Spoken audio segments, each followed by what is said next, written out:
कोई अनजानी बात नहीं है कि हम उसी देश में रहते हैं जिसको 60 साल से अधिक तथाकथित आजादी के बाद ये सोचने में, ये नीति लाने में लग जाते हैं कि इस देश में एक राइट टू एजुकेशन होना चाहिए। हम उसी देश में रहते हैं जहां पर हम सब में से बहुसंख्यक लोगों की जो दादियां हैं, नानियां हैं, माएं हैं, घर के बहुत सारे लोग हैं, वो 12वीं के बाद हायर एजुकेशन तक या 10वीं 12वीं तक भी नहीं पहुंच पाए हैं। और आज के समय में जहां पर इस देश की सरकार, यहां तक कि इस देश की यूनिवर्सिटी हमसे कहती है कि आप 75 साल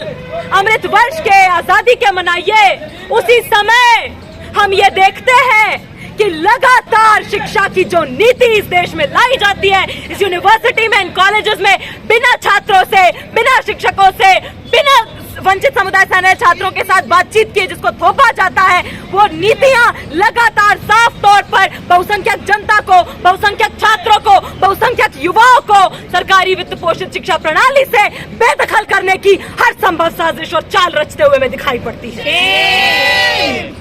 इस यूनिवर्सिटी की हम बात करें, दिल्ली विश्वविद्यालय के अंदर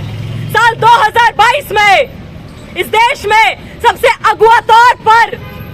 FYUP 4 ईयर प्रोग्राम को, CUET को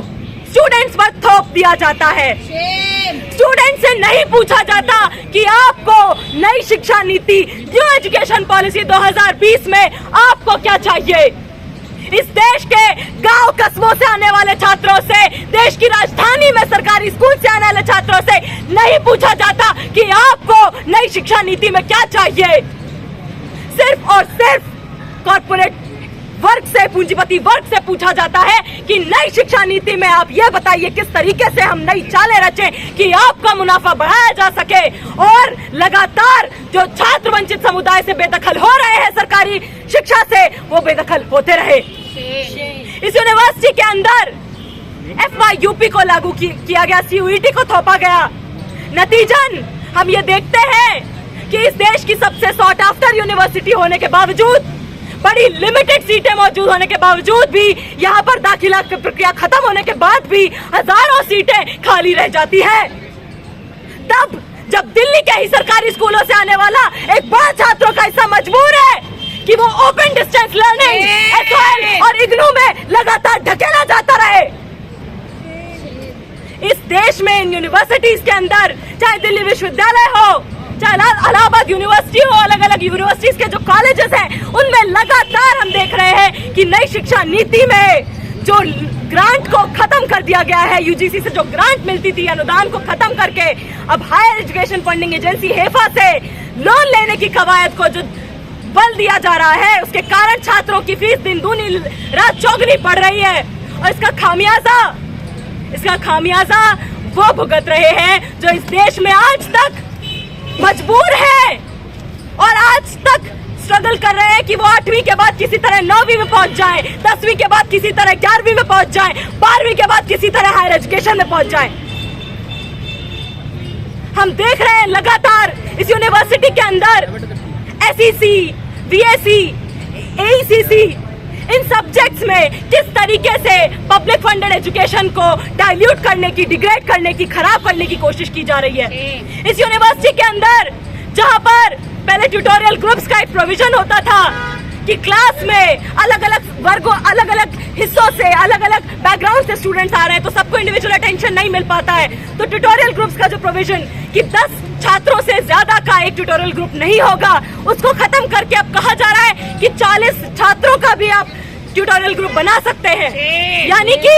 पूरा कॉन्सेप्ट कि किस तरीके से छात्रों को एक फोकस अटेंशन, टीचर के बीच में एक इंटरेक्शन कर पाने का मौका मिलना चाहिए, उसको खत्म करने की पूरी कोशिश हमें दिख रही है। स्टूडेंट्स जो देश के अलग अलग हिस्सों से आते हैं, हिंदी भाषी इलाकों से नहीं आते हैं, उनको जबरदस्ती जबरन हिंदी भाषा कंपलसरीली लेने के लिए थोपी जा रही है। इंग्लिश का कोई ऑप्शन नहीं है। वैल्यू एडेड कोर्सेज के नाम पर जो मार्केट में पॉपुलर, जो मार्केट डिमांडिंग, जो स्टूडेंट्स के कोर्सेज से रेलेवेंट कोर्सेज नहीं है, उनको थोपा जा रहा है और कहा जा रहा है कि ये सब इसलिए कर रहे हैं हम ताकि यूनिवर्सिटी की फैकल्टी पर, कॉलेज की फैकल्टी पर, अलग अलग फैकल्टीज पर वर्कलोड कम किया जा सके। यहाँ पर जो छात्र पढ़ते हैं, इस देश में जो छात्र पढ़ाई करना चाहते हैं, जो युवा है, वो बेवकूफ नहीं है। वो समझते हैं, साफ समझते हैं कि आप कॉलेजेस को, यूनिवर्सिटीज को ऑटोनॉमस बनाने की कवायद में, वर्कलोड कम करने की कवायद में, साफ तौर पर शिक्षा पर जो भारत के बजट का जितना खर्चा होना चाहिए उसको लगातार कम करने की, लगातार डाइल्यूट करने की, लगातार खत्म करने की कोशिश कर रहे हैं। साथियों, ये अकेली घटनाएं नहीं है। अगर इस 2020 में जो आपदा के समय में अवसर खोजकर एक न्यू एक्सक्लूजन पॉलिसी लाई जाती है, वो एक लौती नहीं है। इस देश की जो लगातार शिक्षा नीतियां आई हैं, उन सभी ने ये लगातार कोशिश की है कि सरकारी स्कूल से आने वाले जो छात्र हैं, किस तरह से उनके लिए रेगुलर पब्लिक फंडेड यूनिवर्सिटीज के अंदर जगह बनाए जाने की बजाय किस तरीके से उनकी बेदखली का रास्ता साफ किया जाए। और उसी का नतीजा है कि हर साल हम देखते हैं कि इन ओपन लर्निंग इंस्टीट्यूट्स में, चाहे वो इग्नू हो, SOL हो, NIS हो, इनका ग्रॉस एनरोलमेंट रेशियो हर साल कई गुना बढ़ता हुआ हमें दिखता है। और सबसे बड़े शर्म की बात यह है कि इस देश के नेता, इस देश के प्रधानमंत्री इस बात पर दंभ भरते हैं कि देखिए, हमारे यहाँ रेगुलर की बजाय छात्र ओपन लर्निंग से भी, यानी कि जिस शिक्षण संस्थान तक पहुंच भी नहीं पा रहे हैं, वहां से भी शिक्षा ले पा रहे हैं। कितने गर्व की बात है ये। आप एक बात बताइए, ये ओपन लर्निंग इंस्टीट्यूट्स अगर इतने ही अच्छे हैं तो शिक्षा मंत्री के बच्चे, प्रधानमंत्री के बच्चे, पूंजीपतियों के बच्चे इनमें पढ़ने क्यों नहीं जाते हैं? क्यों मजबूर है इस देश का मेहनत का हिस्सा अपने बच्चों को सरकारी स्कूल भेज पाने के लिए भी 14-14 घंटे खटने के लिए, और उसके बाद ये देखने के लिए कि 8वीं के बाद एक बड़ा हिस्सा गवर्नमेंट स्कूल के स्टूडेंट्स का ड्रॉप आउट हो जाता है। जो बचता है वो 10वीं के बाद ड्रॉप आउट हो जाता है, और जो 12वीं किसी तरह से कर लेता है उसको मजबूर होना पड़ता है कि वो open distance learning, IGNOU, SOL और बाकी इस तरीके की घटिया शिक्षण संस्थानों में दाखिला लेकर ना सिर्फ लगातार बढ़ती हुई फीस देता रहे, लुटता रहे, बल्कि समाज में सस्ता मजदूर बनने के लिए वो मजबूर होता रहे। आप यहाँ पर इसी दिल्ली विश्वविद्यालय के SOL के अंदर जाकर देख लीजिए, पिछले साल जो फीस 4000 हुआ करती थी वो आज 2 गुना बढ़ गई है इस साल। और जिसमें कि जो स्टूडेंट्स का पहला अधिकार है ओपन लर्निंग का कि उनको कम से कम प्रिंटेड स्टडी मटेरियल एडमिशन के 14 दिन के अंदर मिल जाए, वो तक उनके हाथ में एग्जाम के 1 हफ्ते पहले तक भी नहीं आता है। क्लास के नाम पर घटिया 5 से 10 क्लासेस देकर 1 साल का सिलेबस खत्म करने की कोशिश की जाती है। और ये कोई अजूबा नहीं है जिसको देखकर हम समझ ना पाए कि ये क्यों किया जाता है। बड़े बड़े नेता, चाहे वो बीजेपी के हो, किसी भी पॉलिटिकल पार्टी के हो, बड़े बड़े बखान करते हुए, धर्म की बातें करते हुए हमें दिखाई पड़ते हैं, लेकिन जहां शिक्षा की बात आती है, उनके खुद के बच्चे प्राइवेट स्कूल जाते हैं, कॉन्वेंट्स में पढ़ने जाते हैं, बाहर की विदेशी यूनिवर्सिटीज में पढ़ने जाते हैं। लेकिन जब इस देश के शिक्षण संस्थानों की, शिक्षा व्यवस्था की बात आती है, तो लगातार शिक्षा पर, पब्लिक फंडेड एजुकेशन पर होने वाले बजट के खर्चे को बढ़ाए जाने की बजाय पूरी तरह से सरकार अपने हाथ इस जिम्मेदारी से धोते हुए हमें दिखाई पड़ती है। लेकिन आज यहाँ पर हम इसलिए इकट्ठा हुए हैं क्योंकि इस देश के जो युवा हैं, इस देश के जो बहुसंख्यक छात्र हैं, जो सरकारी स्कूल से आते हैं, वंचित समुदाय से आते हैं, हाशिए के वर्ग से आते हैं, वो कोई मौन मूक जनता नहीं है।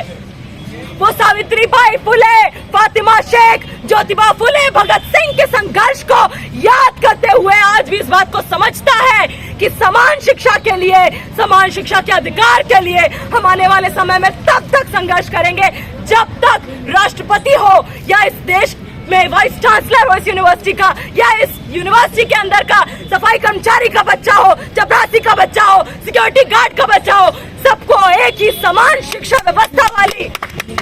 स्कूल, कॉलेज, यूनिवर्सिटी में जब तक पढ़ने का मौका नहीं मिल जाता है, तब तक हम छात्र, हम युवा मिलकर एक साथ संगठित तौर पर समान शिक्षा के अपने संघर्ष को आगे लेकर जाएंगे। और इसी के साथ आज का जो हमारा ये धरना प्रदर्शन है, ये कोई आखिरी नहीं है। इस बात को इस यूनिवर्सिटी के छात्र और इस देश के सभी युवा समझते हैं कि अभी हमें जितने भी अधिकार शिक्षा के क्षेत्र के अंदर मिले हुए हैं, वो अधिकार और जो विशेषाधिकार भी मिले हुए हैं, उन्हें हम तभी बरकरार रख पाएंगे, उन्हें सिर्फ तभी हम अपने अधिकार के तौर पर बनाए रख पाएंगे जब हम ये सुनिश्चित करेंगे कि वो अधिकार इस देश की ज्यादातर बहुसंख्यक सभी आबादी तक, हर घर तक, हर गांव तक, हर कस्बे तक पहुंच पाए। सिर्फ तभी हमारे इस संघर्ष को हम सफल मानेंगे।